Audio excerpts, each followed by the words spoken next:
Innovate US, this wonderful program that we're happy to bring to you with free learning around AI, tech, innovation, and engagement skills focused on the public sector. So on this post-election day in the United States, I'm glad to see everybody joining us. And I'm especially glad to welcome Arvind Narayan, who is, of course, needs really no introduction, but is a very distinguished professor of computer science at Princeton University and director of the Center for Information Technology Policy. You're all here because he is the co-author of this wonderful new book called AI Snake Oil that we will hear him talk about in just a moment. I'm going to put a link to the book in the chat so that you can all follow along and hopefully get your copy. And I'm also pleased to say that for attendees in this group, there's also a discount code if you want to order the book. Here at Innovate US, though, we're very focused on how we can work better and differently in government to serve our residents and to serve the public. So we've asked Arvind to make this a very skills-based, practical talk for what each of us can do better and differently in our own jobs as we confront opportunities to use AI for the greater good. So with that, what we're going to do is I'm going to turn it over to Arvind and to kind of introduce the topic, tell us about the book, give us some advice, but we're going to welcome your questions, which I'm here to moderate. So by all means, use the chat for discussion. But if you have a question for him that you're going to want to ask, put it in the chat and just label it with the words question in capital letters. And I'll try to moderate some of that as we go forward. In addition, I'm just going to stick a link in the chat to Arvind's fantastic blog by the same name of AI Snake Oil, which you might want to join the other 40,000 people who have signed up to follow it. But right now, we're going to take our own personal in-person dose of that newsletter and hear from you, Arvind, about the book, and welcome. And again, just for folks here, please do rename yourselves and identify yourselves by renaming yourselves with the clicking on your own square so Arvind knows who's here. Okay, with that, let me turn it over to you. Thank you. Thank you so much, Beth. I hope you can see my slides. Hi, everyone. It's great to see so many of you here on a day when obviously there's a lot going on. As a co-author of the book AI Snake Oil, let me start right away by saying I am not an AI skeptic. That is not what this talk is about. There are so many opportunities to use generative AI in government and really everywhere else. But in order to be able to do that, to take advantage of those opportunities, we have to look past the hype. I think there is so much hype out there. That's why we wrote the book. It often confuses us. And so in the next 30 to 40 minutes, I hope to be able to share some tips with you. So the way I want to do this is maybe for the first 10 minutes, I want to talk about some foundational concepts. I'm sure some of this is going to be familiar, but hopefully there's something useful there. But then I want to spend the bulk of my time on thinking about, okay, what are the different use cases and how do you select a tool? How do you match that to different use cases? And towards the end, I want to talk about the more direct snake oil part of it. What are some of the overhyped claims that we hear, and what should we be careful about when we hear those claims? Okay, so let's get started.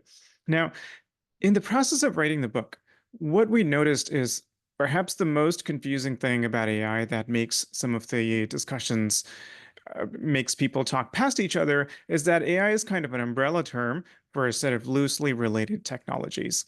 Generative AI is what we're going to talk about today, and this is a screenshot of ChatGPT, but that is nothing similar to when, for instance, a bank might say they're using AI in order to judge who is a good credit risk and who is not. There is something similar between these. They're both examples of learning from data. That's why they're called AI. But in terms of what kind of data that is, what can go wrong, what kinds of guardrails are needed, these are very, very different. So this credit application is an example of predictive AI. And by predictive AI, we mean making decisions about people by predicting something about their future, their behavior, what they might do in the future. Will they pay back a loan or not? or some outcome, something that might happen to them. Are they going to succeed in this job or not? So AI is used a lot in hiring, for instance. It's used in the criminal justice system in making a whole lot of consequential decisions about people. This kind of AI is often in the news for bias and discrimination, but we argue in the book that there is something more fundamentally problematic about it, which is that predicting the future is hard no matter what data you have, what AI you have. And we ask whether it's even morally permissible to be making these sometimes life and death decisions about people based on predictions that are only slightly more accurate than the flip of a coin. We have many, many horror stories we talk about in the book. For instance, in medical insurance, an insurer might use AI to predict that this patient is going to need 17 days to recover in the hospital after a surgery. I don't know where they get such precise predictions from, but then after 17 days, even though the patient can no longer walk, their insurance payments have stopped and they're on the hook. So lots of examples of misfires of predictive AI. And that's what we're most critical about in the book, not what we're going to talk about today. And generative AI, I don't need to explain what it is, but I do want to mention, there are many other types of AI. There are recommendation algorithms on social media, robotics, for instance. We talk a little bit about these types of AI as well in the book. I do want to mention one kind of funny definition of what AI is, because this relates to my optimistic vision for the future of AI. And that definition is AI is whatever hasn't been done yet. AI is whatever hasn't been done yet. What people mean by that is that when a particular type of technology doesn't work well, when it has a lot of flaws, maybe dubious social implications, that's when we're more likely to call it AI. But once it starts working well, it kind of fades into the background. We take it for granted. We don't think about it. We don't necessarily call it AI anymore. So these are all examples of things that would once have been called AI. Even spell check was a cutting edge technology, I remember a few decades ago, but we wouldn't call these AI anymore. And my hope is that much of today's AI will similarly fade into the background. So, for example, self-driving cars often make the news today because of occasional crashes and even deaths, but that's largely a solvable engineering problem. I do think we've come such a long way in solving that problem. Of course, there are something like a million rides per month, I think, already that Waymo is doing with its self-driving taxis. And also, we have to figure out social consequences like job displacement. But I do think one day we will have figured that out, and we will take self-driving cars for granted as part of our physical environment. The word car will probably mean self-driving car. We're going to need a new word, maybe manual car, to refer to what we call cars today. And so this is, I think, what we should hope for. But I think in the process of getting there, there are a lot of risks. There is a lot of hype. There are a lot of harms that we should be concerned with. And so while I'm going to be talking a lot about generative AI today, I'm going to be talking about its uses. I will also, to the extent possible, try to mention some of these risks and caveats. Okay, just a couple more minutes on some of these foundational discussions, and then I'll jump into how to select a tool for a particular application. So most AI today, I'm sure you know this, is based on machine learning. It wasn't always like this. It might not always be like this in the future, but it's what it is today. And one important consequence of this is that by default, the data for training machine learning systems comes from data that's created directly or indirectly by people. And so it is going to contain the biases and stereotypes in our society. So unless we take explicit steps to correct those biases, we should expect our machine learning based decision making systems to be biased as well. So that's one point to keep in mind. Um, one other point specific to generative AI that I want to give is scaling. Again, I'm sure you've heard of this, but I would just want to emphasize this for a second. Generative AI is trained on content from the web. And let's look at some numbers. So today's most powerful models are trained using something like, in terms of the number of tokens or the number of words that go into training, it's something like, oh, I think Perhaps if people could mute themselves. Sorry. Okay, great. So trillions of tokens and somewhere between 100 billion and a trillion parameters or connections between neurons and 10 to the 25. So that's 10 trillion point operations, math operations during training. And this is what in the last decade has led to so much progress in generative AI. A big question is how much longer scaling will continue. I will come back to that briefly towards the end of the talk. And this is, of course, what is responsible for generative AI's tremendous energy consumption as well. Okay, so let's dive into the practical part of what I want to discuss today. And the way I'm going to do this, I'm going to walk you through a bunch of use cases, and then the use cases themselves are not so important. It's just to give an illustration of the wide variety of different things we can do with generative AI, but then I want to make some observations in terms of how do you go about making decisions. So yeah, these are just for illustration. People often ask me, which model should I use? I think that's the wrong question. What we see, at least as of today, is a remarkable degree of convergence between the top models released by different companies and research labs. There's not that much difference between them from a practical perspective. So what are the actual differences? I think that will become clear as we talk about these use cases. I will also try to mention what the risks and caveats are. And one high level thing I want to highlight right away is that I'm going to divide these into automation use cases and co-creation use cases. When I'm talking about automation, so it's a task you're doing in your everyday workflow, and you want to use AI to automate that task so that you can save time. Co-creation is quite different. You want to use AI to enhance your creativity to perhaps do new tasks that you can't do now, or to do tasks better than you can do without AI assistance. And I want to advocate for thinking about those kinds of tasks differently. I mean, there's a blurry middle, but I've found it personally helpful to think of them as different. So here are a few automation use cases. By the way, these are all things that I use on a pretty much on a weekly basis. So none of this here is kind of aspirational, like a lot of the hype that you see. This is something AI could do one day. These are things that that aren't perfect, but work well enough that you can take advantage of them. So semantic search. Semantic search is the idea of going beyond simple keyword matching. Of course, traditional web search moved beyond simple keyword matching a long time ago, but yet it is far from being able to understand the nuances of your query. But recent AI-based search methods using embeddings can, to some extent, allow you to do that. So this is a typical example of a query that a traditional web search would struggle with. If you want case studies of AI implementations in government agencies, for instance, a web search is still too focused on keywords. So if a document doesn't have the term government agency, instead it's talking about the IRS or any particular agency, it might not score very highly.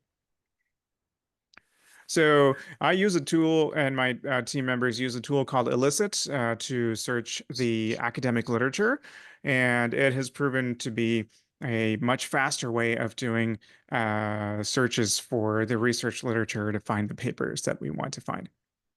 It is still far from perfect, and we have to think about, not just how quickly we can get to what we want, but what are we also missing? Um, which kinds of documents become invisible to these new search methods. So there are many risks to think about. And if you want to search your own documents, for instance, on your computer, you would obviously want to use a different tool. So my point here is not to give you tool recommendations, but just to help you think about some of these use cases and their pros and cons. Here's another one that I use a lot, data cleaning. I made up this example. What kind of data you want to clean obviously depends on your own workflow. But broadly speaking, cleaning is something that I use, and not necessarily for addresses in my case. But in this specific made up example, these addresses have a lot of errors. Some zip codes are missing. There are lots of spelling errors. Traditionally, if you wanted to fix this, you would have to have someone who can program, and they would have to create a bunch of regular expressions or whatever it is. It would take at least several hours of work. But today you can copy paste this into any chatbot, and it will use its quote unquote common sense in order to be able to fix it.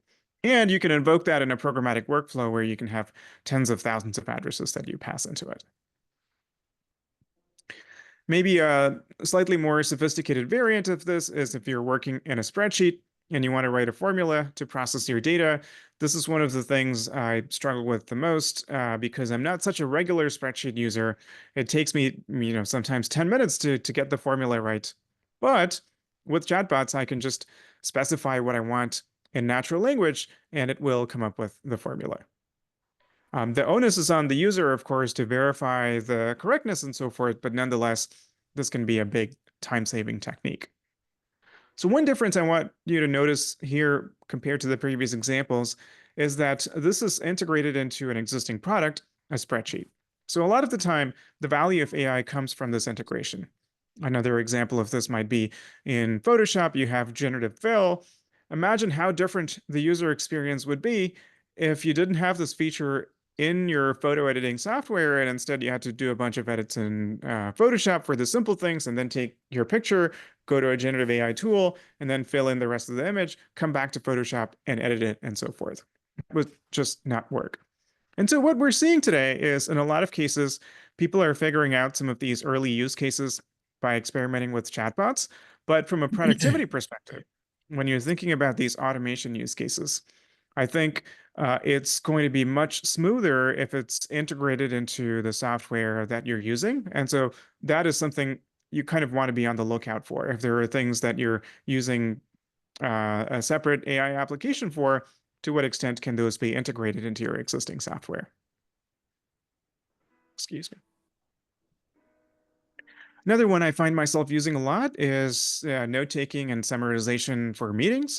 Perhaps, this very talk, I believe there is actually a note-taking bot that is live right now. Yeah, and I use it for a bunch of things as well. So this is another example where integration into existing software like Zoom actually helps it work much smoother. I do want to point out some of the risks here. You can see in this example, there was a leak of confidential data because the integration between AI and existing software often doesn't work that well. And the access controls that are programmed into Zoom are not necessarily respected by the AI bots that are integrating with them. Okay, and once again, if people could mute themselves, that would be great. Let me give you a few co-creation use cases now. So to me, these are different. These are not about automating tasks on a large scale. So let me give you a few examples. One thing that I often find myself using AI for, as someone who, frankly, has I'm embarrassed to admit this, I'm only admitting it because it really helps me make my point about an AI use case. I have very poor memory. So, for instance, when I was organizing a conference, I wanted to think about who should I invite to this? Who are the experts on this topic? I found myself really benefiting from being able to ask the chatbot that question. And I want to clarify something here. The people that it's telling me are people that I know. Some of them are my friends. I know their work really well. I mean, it could be Beth, for instance, right? But because my memory is poor, I often have trouble recalling the names of people whose work I know really well. So this is different. Using it as a memory aid is different from asking about who should I invite to a conference or what topics should I cover in a lecture when you yourself don't know the answer to that question and then deferring to the output of a chatbot, right? I think that is a very bad use case. That's not the way we should be using these tools. But when using it as a memory aid, you're not deferring to the machine's response. It's just for you to jog your own memory. And yeah, I find myself, when I'm teaching a topic, I try to make sure that I'm not missing important topics, which again, I'm an expert on. I've probably written papers about, but have forgotten when I'm preparing this lecture. Okay. I also find myself using generative AI a lot during writing.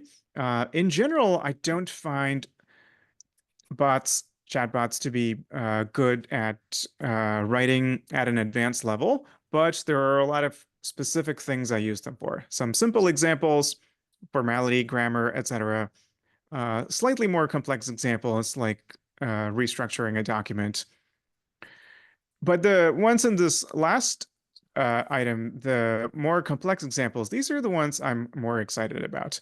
So this one in particular, what would a person who is an expert on this topic or has this particular perspective on this topic what would they say about my paper if they were to read it?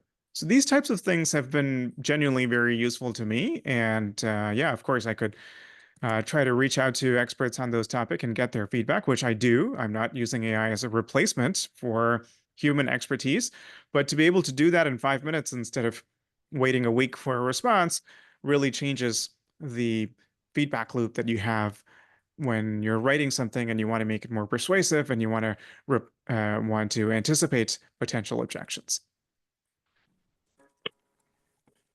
I also use it a lot for data exploration. So something like, I have a spreadsheet. This is something you can, if you haven't tried doing this, very much recommend it. You can just upload a spreadsheet and you don't have to give it any instructions. Just, help me visualize this data set and it will do something pretty reasonable. So this is a chart of house price changes in various countries.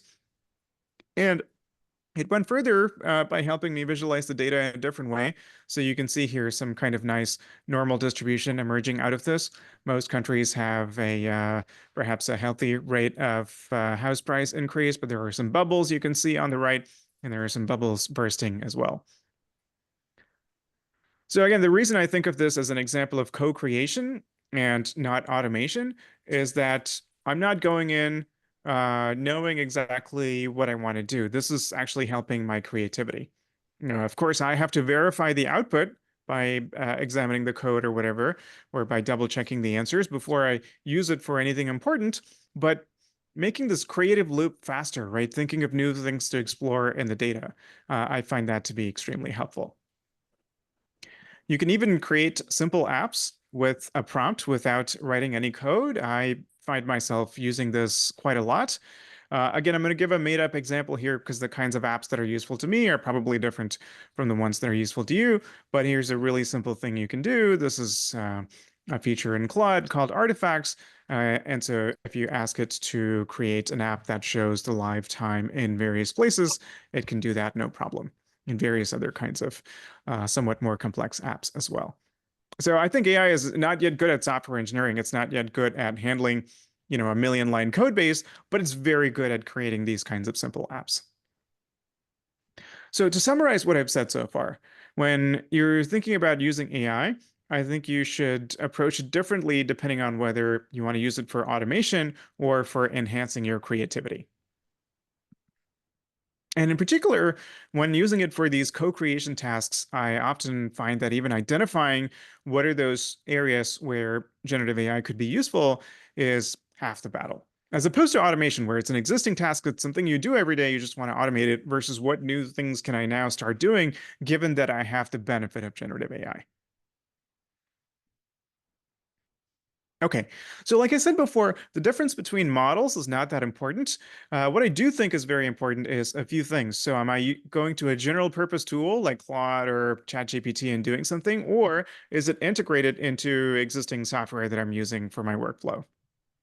And there are various specific features that you want for certain kinds of tasks, not always. So long context, the ability to be able to put in a whole book, for instance, and be like, extract all the parts that talk about this specific topic. So that's called long context.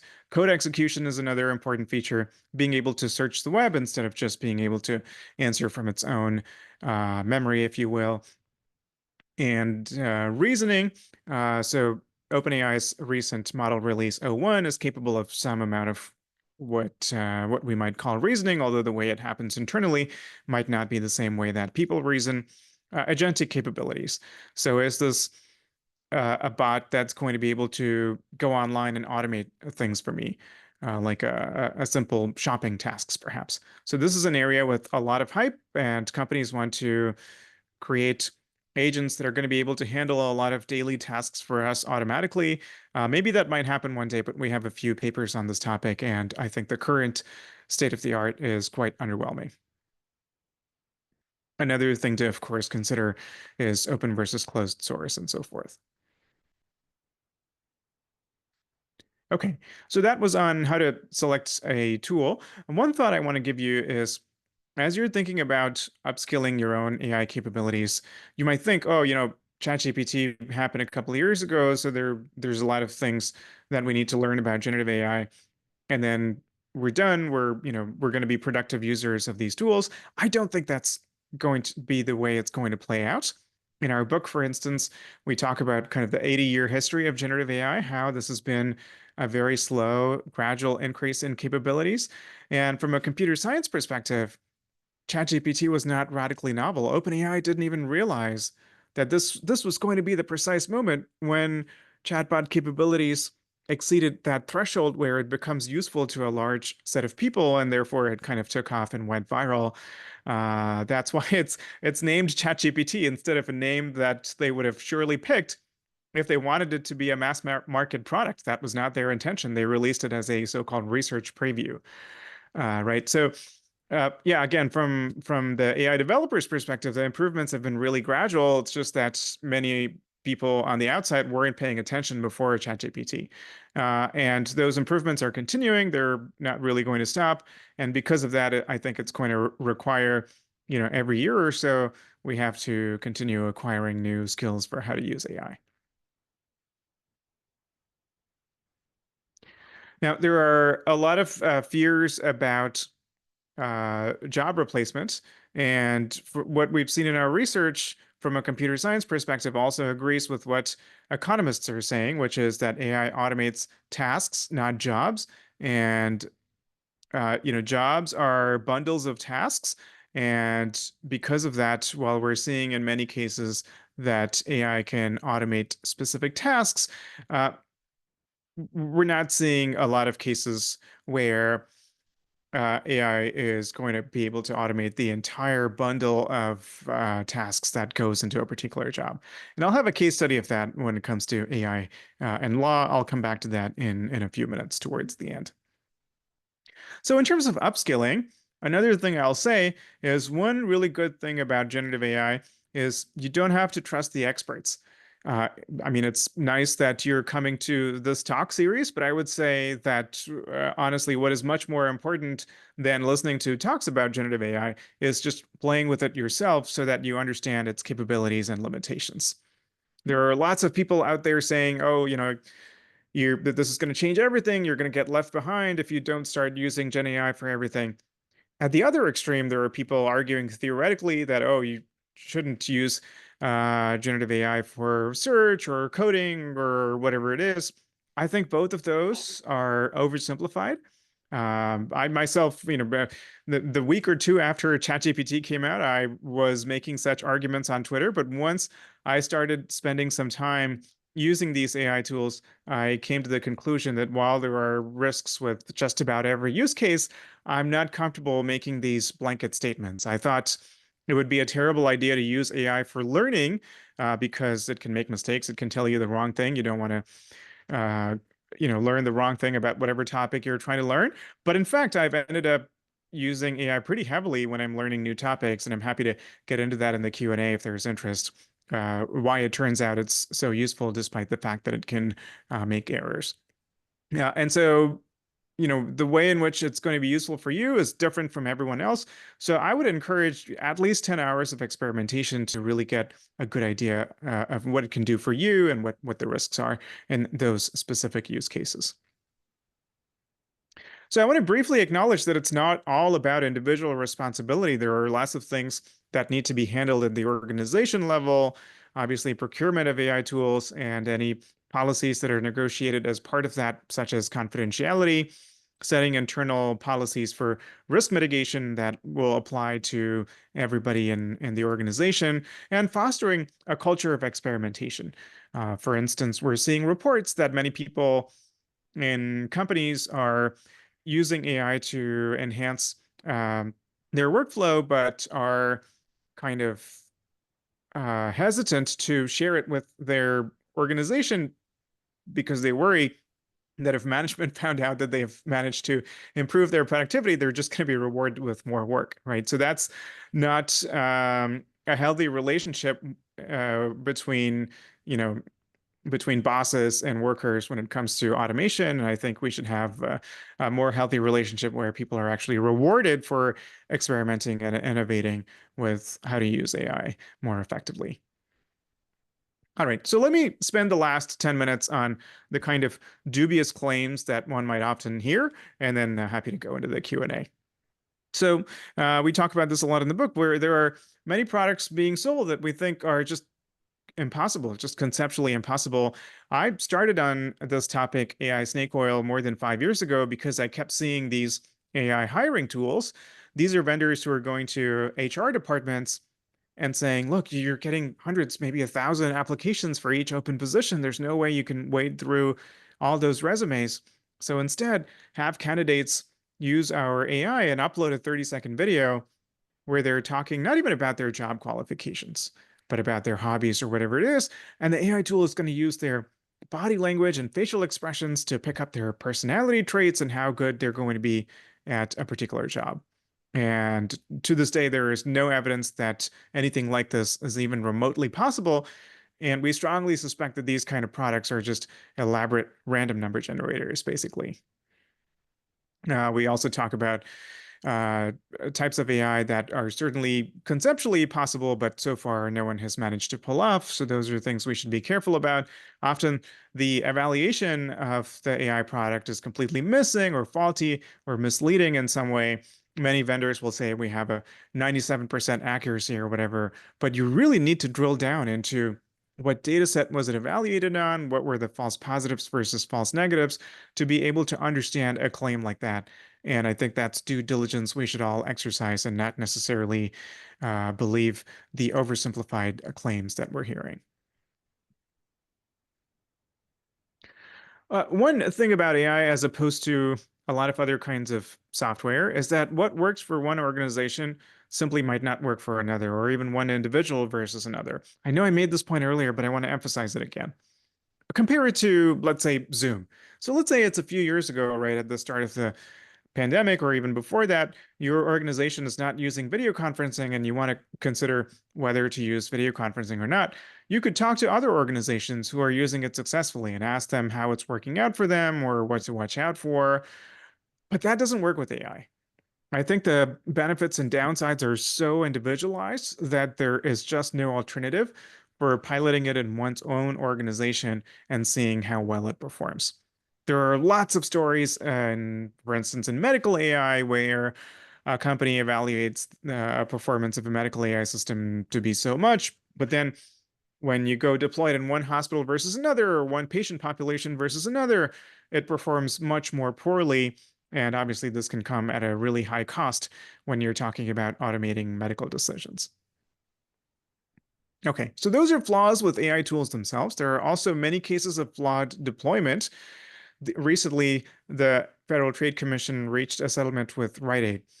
And if you read that complaint, there are lots of things that went wrong here, but I don't think any of them are the fault of the AI vendor. They're all the fault of how Rite Aid deployed this technology. A lot of people will say facial recognition is too error prone and too biased. I think this used to be true 10 years ago. I think today the technology has improved dramatically. Certainly, if you deploy it in careless ways in which such as in the ways in which Rite Aid did, then it's going to be error prone and discriminatory. But I think that's a deployment issue. It's not an issue with the product itself. And then particularly in public sector deployments, we really have to be careful about, do we have due process if we're using AI to serve citizens or make some decisions about citizens in ways that could potentially help or harm them? There was a scandal in the Netherlands where there was an algorithmic system for spotting welfare fraud, and I think it falsely accused something like 30,000 families of fraud, and it even led to some suicides and stuff. And this was such a big scandal that the prime minister and the entire cabinet resigned. There are many other stories like this, including some in the US. And the British post office scandal, that's not AI, it's just an automation failure, has been deeply problematic that there is even a TV show about it. And one pattern we've noticed with AI vendors is that when they're pitching the product, they talk about how it's going to be able to automate everything. But then the fine print says there always needs to be human oversight. And in a lot of cases, if a human is going to be in the loop and kind of has to verify every AI decision, then it's not even clear if automation is actually saving costs. So those are things to be mindful of. Okay, I said I'll talk about AI and law in particular, and the claims of replacing lawyers, which are, you might think are ridiculous claims, and I agree, but these claims have often been so persuasive to a lot of people, so I do want to spend a minute on this. Yes, ChatGPT has passed the bar exam in some sense of the word, and there is even this company, have folks heard about this? Do Not Pay, claiming that they will pay $1 million to any lawyer who uses their bot lawyer to argue a case in front of the Supreme Court. Like, first of all, electronic devices are not allowed in the Supreme Court. The person knows this. This is just a publicity stunt. And they got into trouble with the FTC, as they should, for the unauthorized practice of law. But more importantly, the reason this went viral, the reason so many people, thought this was at least plausible is because I think they have mistaken ideas of what AI can actually do in professional settings. Whereas when you actually look at examples of lawyers trying to use AI um, for meaningful things, we have so many disaster stories. By the way, Zoom is telling me my internet connection is unstable. I apologize. I'm on a good university network. If you have any serious quality issues, please interrupt me. Let me know. But I hope it's okay so far. We hear you loud and clear. Okay, wonderful. Thank you, Beth. So we have one or two papers and essays about this. So as I said before, lawyers' job isn't to answer bar exam questions. So there's a big gap between how these AI products are evaluated and what we want to use them for. There are evaluations that are led by legal professionals, and those show a more nuanced picture. I think it's more about augmentation rather than replacement of what lawyers do. Okay, so there is let me talk about maybe two more pitfalls, take a minute to talk about each, and then I have one concluding thought to share. So you often hear the claim that models are going to keep getting better indefinitely. I do think AI progress is going to continue, but it's very much up for question whether you're going to see just the huge qualitative improvements we've seen in the last few years when you compare, let's say, GPT-4 to GPT-3 to GPT-2 or something like that. So it's true that there are so-called scaling laws that tell us that models get better as we make them bigger and train them longer on more data. But those laws actually refer to how good the model is at predicting the next word. Those laws don't refer to how well they can do tasks for us. That's still very much an open question. My hunch is that scaling is very much going to slow down, or the returns from scaling are going to slow down. And further, scaling is a business decision. Just because companies can make models that are 10 times bigger than today's models doesn't mean it makes business sense for them to do so, because these larger models are also harder to monetize. And we've seen this before where a trend was increasing exponentially and then it just suddenly flatlined. My favorite example is CPU clock speeds that you see on the left here.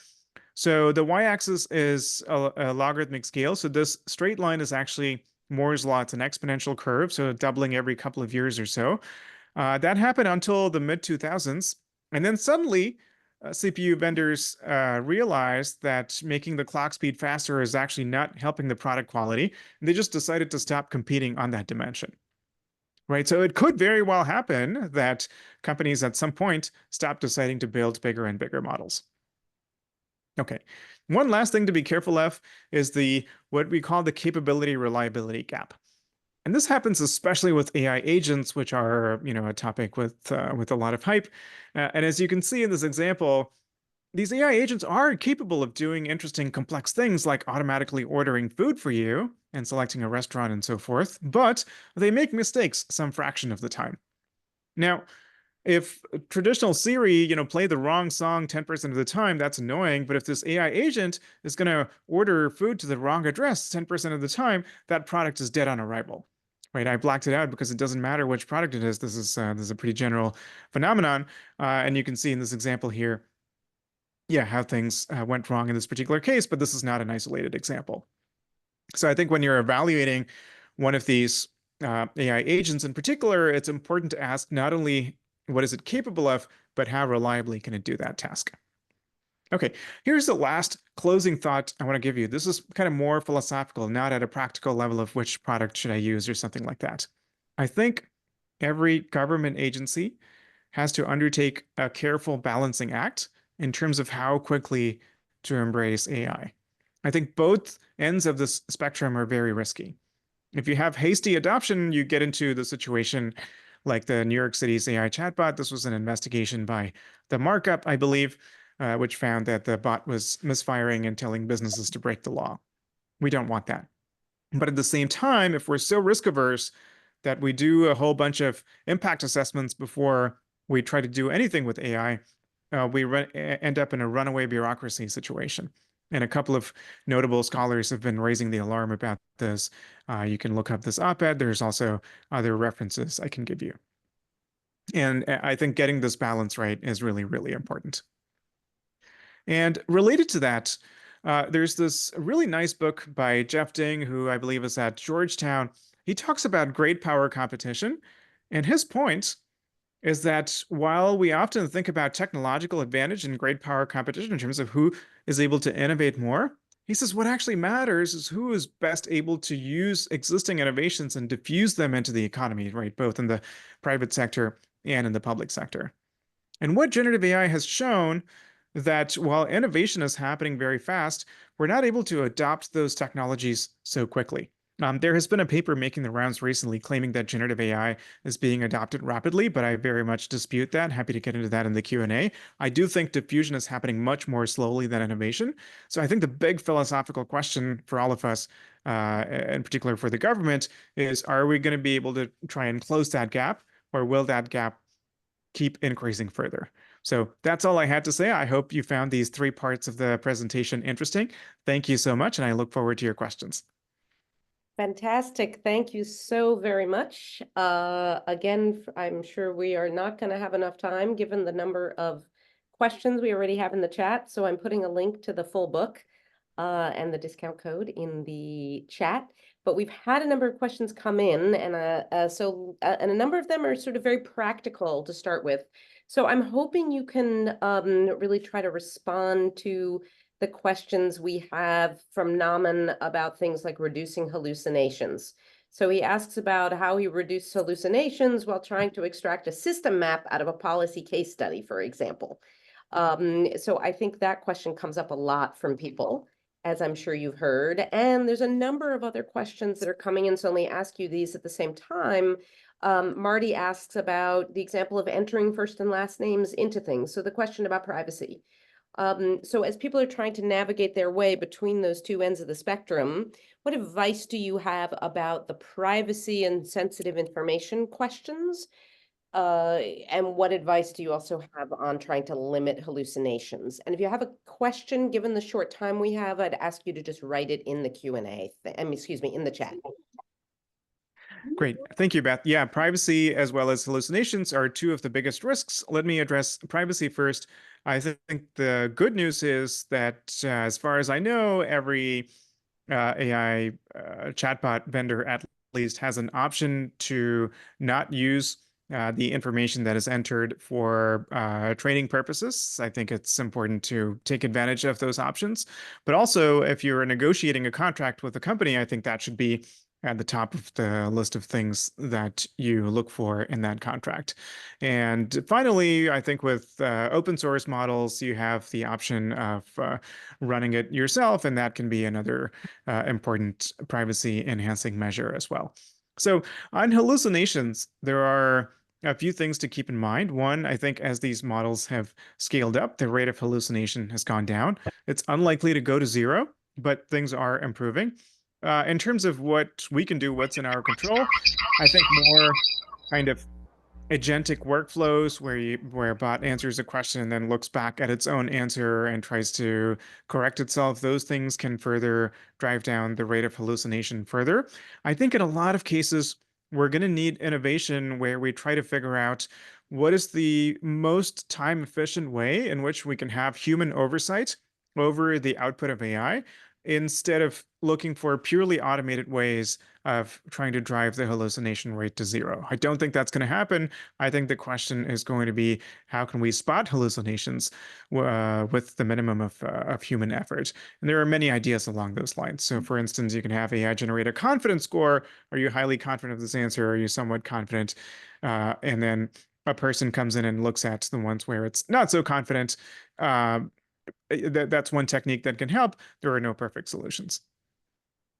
So Mark is asking a question in the chat about disclosure of the use of AI. With the prevalence now of AI, so a year ago, a number of policies came out, including the one we wrote in New Jersey, the one the city of Boston wrote that said you always have to disclose it. But now, with it being on your phone, with it kind of being everywhere, do you still think that sort of disclosure model works, or is that not necessary anymore? That's a great question. I think disclosure is helpful certainly for the time being. Disclosure is usually thought of as a way to have accountability for a particular output, a particular document, let's say that an agency might have prepared, and disclosing AI is maybe a way to let citizens know there might be mistakes here, or to alert them or something like that. I think that's okay. I think it's more important for the creators to actually take responsibility for what's in there, to have manual checks and so forth. To me, disclosure serves a secondary purpose, which is often not considered, which to me is actually more important, which is to let people know in general how much of the information they encounter was AI generated or enhanced or something like that, because people don't have, I think, a good idea of how quickly this is happening. So when people see images on social media, I think they're still too trusting, whereas we always need to be having the thought, could this image have been AI generated? And it's going to happen with videos as well. And so seeing lots of those disclosures on an everyday basis, I think will, flip a switch in people's minds where they always remember to be skeptical about information and to try to consider whether the source of the information is trustworthy, as opposed to assuming that if something looks realistic, then it was created by a person. I want to let everybody know that Arvind has to go teach in 10 minutes. So I want to encourage you to put any additional questions into the chat. In parallel, Agata is going to put in a quick survey about this, and we welcome your feedback on this workshop as well as future workshops you'd like to see. But let me go to Mark's question, which is in some ways the flip side of this. Actually, I'm sorry, Steve's question, which is the other side of when people don't disclose the use. Are there AI detectors that are actually reliable? Do you believe in them? Should we be using them? And I've heard all kinds of stories, including people doing interviews with candidates who seem to pause very pregnantly when they respond, because you can tell they're asking their little helpful chat GPT or Claude to write their responses even in real time. So curious what the thought is on AI, the state of the art in AI detectors. Yeah, thank you. AI detection could refer to a whole bunch of things. One is there's a piece of text. Can you use AI to figure out if that piece of text was AI generated? That doesn't work, at least not as of yet. Maybe it'll start working in the future, but right now there are so many abuses of the kinds of products that claim to do that, especially in a university setting. So many students are getting falsely accused of having used AI. And it also has a higher rate of flagging non-native English speakers, for instance. So there's lots of problems with this. Another thing it could mean is watermarked text or images. So there are kind of human invisible signals that are present in a piece of text or media, so that the same company that put in those signals can create a detector. And those are much more robust. They're not infallible. But the downside is those are not available to everyday users. So that's, for specific purposes, but it's not something we can generally rely on. A third one is, even if you can't tell if a specific piece of text was AI generated, if you are looking at a social media account, you could look at a pattern of behavior over a long period of time and try to detect if this is a bot or a real person. And that is much more feasible. And that's much more feasible, A, because you have more text and images and interactions and so forth. And B, you don't just have to go based on the text itself. You can also look at other patterns, like, are they posting at every hour of day? Do they seem to never sleep? So I think, that kind of bot detection, I still have hopes that it can be done in a lot of cases. And finally, there's always a cutting edge in terms of trying to look for kind of forensic patterns, if you will, in images. And these are the kinds of investigations that many journalistic organizations have now. The New York Times, for instance, have a visual investigations team. Does this image that claims to be of this public place at this point in time match with other images that were taken of the same place at that point in time? Oh, and I should mention one more. There are tools like C2PA where cryptographic provenance authenticators are inserted into the image or the piece of content itself. So there are a bunch of ways of doing this. Some of them work better than others. So you've been very helpfully, extremely practical in this conversation, but I want to invite you to spend a few minutes as we wrap up to kind of come back to some of the big ideas in the book, including the notion that AI snake oil, that these false promises bring out the worst flaws in our institutions. You already gave us that jobs and hiring example. I'm wondering what you see as being the dangers of the intersection between the worst of government and the worst of AI, and conversely, the best of government and the best of AI. Yeah, definitely. I mean, the impetus for using whether it's AI snake oil or any other dubious technical tool is when budgets are getting cut, right? So you're trying to do the same thing with a much more limited budget, and it's very tempting to automate your way out of the problem. And it's kind of similar in the hiring example. There, it's less of a budget issue, but then you have too many applications for each open position. And we observe this over and over again, and we say in the book, broken AI is appealing to broken institutions. We also talk about social media, for instance, where there is a crisis of trust, a crisis of legitimacy, where people are asking these social media companies, who have set themselves up to be the arbiter of the public square, how are you going to remove bad stuff, if you will, and make social media a welcoming place while also protecting freedom of expression? That's very hard. There are no right answers. So it's very tempting for social media companies to say, oh, we're going to objectively draw that line using AI. But to us, that makes no sense. It's not going to work. It's only going to deepen the crisis of legitimacy.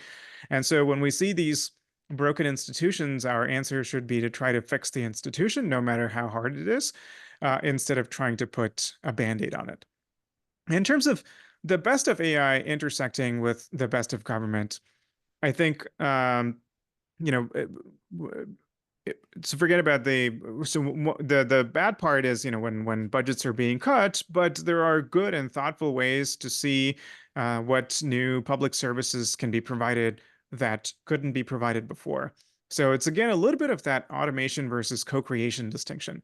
Instead of just saying how can we provide existing government services at lower cost, which is also important, but can lead to some bad incentives. We could try to think what new services could we be providing that are very hard to provide today. So, like simplifying very complex documents, for instance, with the help of AI. It's hard to give concrete examples of that because, by definition, it's a new thing that we don't have a name for, we don't have a category for. But those are the kinds of innovations that I'm most excited about. And I know Beth, one of our colleagues, Peter Henderson, is working with your office to try to find new innovative use cases. So I'm excited for all of those. Absolutely. Let me thank you as we wrap up here by reminding people of the link to the book and where they can get a copy. And we'll see if there's any last thing you would like to kind of share about what people will find in the book beyond what we've had time to cover in the 60 minutes. It might be nice to get your quick take on what else is in there that they will find useful and that they might want to read for. Sure, certainly. We talk about AI risks a lot, and in particular, potential catastrophic risks in the future that we should be thinking about. And our point of view on this is yes, we should be thinking about them, but we don't think this requires like dramatic policy interventions, for instance. And we have a chapter in the book explaining our view on this. And we also have an upcoming paper called AI as Normal Technology. And what we mean by normal technology is not that it's not transformative, even technologies like electricity are normal in our conception, but we think for the foreseeable future, AI is going to remain a tool that we can and should control and shape in ways that societies want AI to behave, as opposed to some parallel human-like separate species that's going to create its own kind of organizational structures, which are the kinds of visions that a lot of tech companies are selling. And we think that's both unrealistic and also problematic to try to pursue. So that's one thing. Maybe I'll mention one last thing. We talk about AI and kids. So for someone who is a toddler today, for instance, AI is going to be such a huge part of their lives, and this is true of my kids. They're 5 and 2, in a way that's qualitatively different, I think, from the role of AI in our lives. And the influence of AI in our kids' lives could be enormously positive, or it could be addictive and negative, or anywhere in between. We have a lot of agency. I think we're not thinking about them, as a society, as policymakers, as parents. And I think for social media, we were too late to recognize both the positive and negatives when it comes to kids. And I think for AI, we need to start thinking about them now as opposed to after the issues are already serious.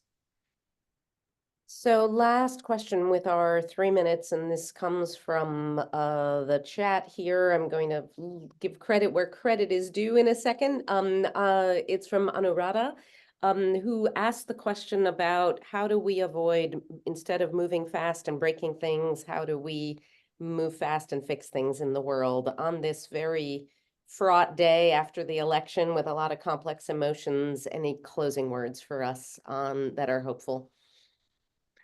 Sure. I'll go back to the thing I said about finding the right balance, right? So I think speed is important, but yes, we can overdo it. We can hastily adopt technology.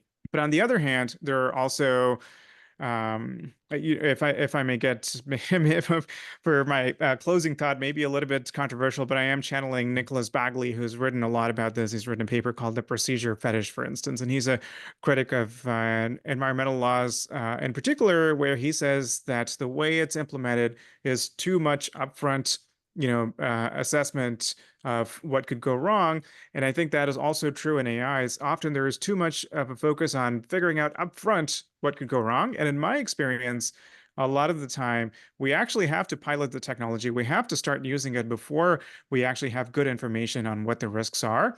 And therefore, while we should be careful, respecting of rights and so forth, we should not operationalize that through inaction by waiting for certainty about the safety of AI technologies, but we should instead operationalize that by being able to learn rapidly from experience as we scale up.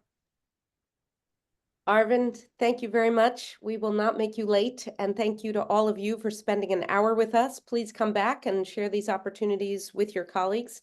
We are here again to move fast and fix things by learning how to work better and more effectively using new technology for the benefit of the residents we serve. So thank you. Congratulations on the book. And thanks to everybody for coming. Agata, thank you for your help in setting this up. And we'll see everybody at the next one. Thank you, Beth. Thank you. Thank you, everyone. See you later. Thank you. Take care. Bye-bye.